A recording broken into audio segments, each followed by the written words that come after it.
pessoal, como vão? Eu sou Tatiana Pitas, advogada trabalhista. José Pitas, ex-desembargador do trabalho, atualmente advogado. Atualmente advogado.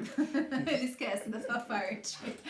É que também deu 1 mês, 2 meses. Hoje é dia 14. Hoje é 14 de abril de 2020. E a gente veio falar sobre a importância da sustentação oral. Será que a sustentação oral deve ser feita? Não deve ser feita? É um exagero? Não adianta de nada. E aí eu quis vir aqui com o Dr. Pitas, porque afinal de contas ele assistiu não sei quantas milhões de sustentações durante a carreira dele. E eu vou fazer as perguntas, né? O senhor entende essa pergunta que é tão crucial?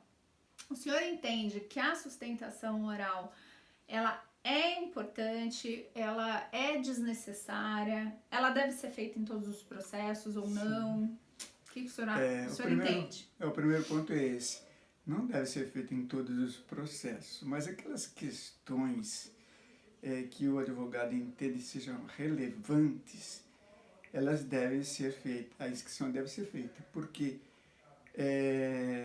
a minha experiência no sentido de que a sustentação oral, ela valoriza mais, pelo menos ela chama mais atenção do julgador processo. E normalmente os outros julgadores, eles vão ver mais o argumento do relator, normalmente. Explicando aqui, a sustentação oral, ela acontece no tribunal. Eu já expliquei no outro vídeo, mas para quem não teve acesso, ela acontece nos tribunais regionais e nos tribunais superiores. E, ao contrário do que acontece na primeira instância, ela é julgada por 3 pessoas, né? Na primeira instância é julgada apenas por uma pessoa. E o que acontece? Um desses 3 julgadores vai ser o relator do processo. Esse relator, ele que vai pegar o processo, analisar as razões do recurso do advogado, né? E vai apresentar o voto dele. No dia da sessão de julgamento, esse voto, né, no dia que tem a sustentação oral, esse voto ele já se encontra pronto.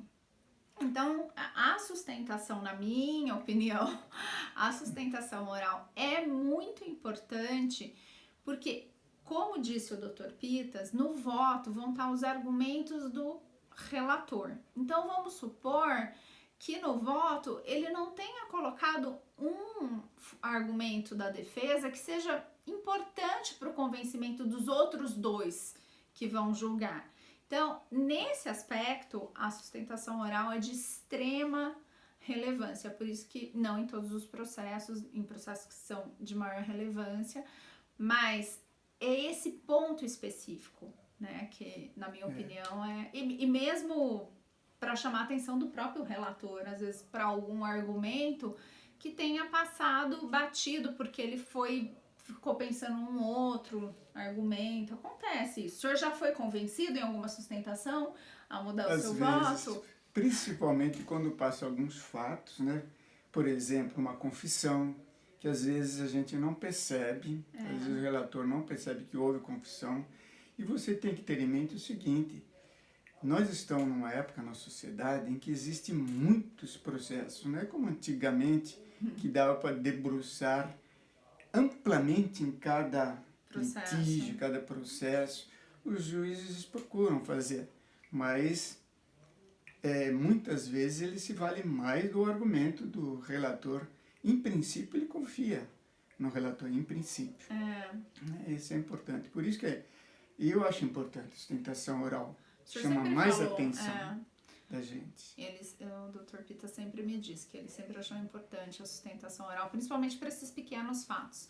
Bom, então, na nossa opinião, aqui neste caso foi unânime, entendemos que a sustentação oral é um ato muito importante que deve ser feita, não em todos os processos, mas naqueles que são mais relevantes. E depois a gente faz outro vídeo com outras observações sobre sustentação. Até a próxima. Tchau!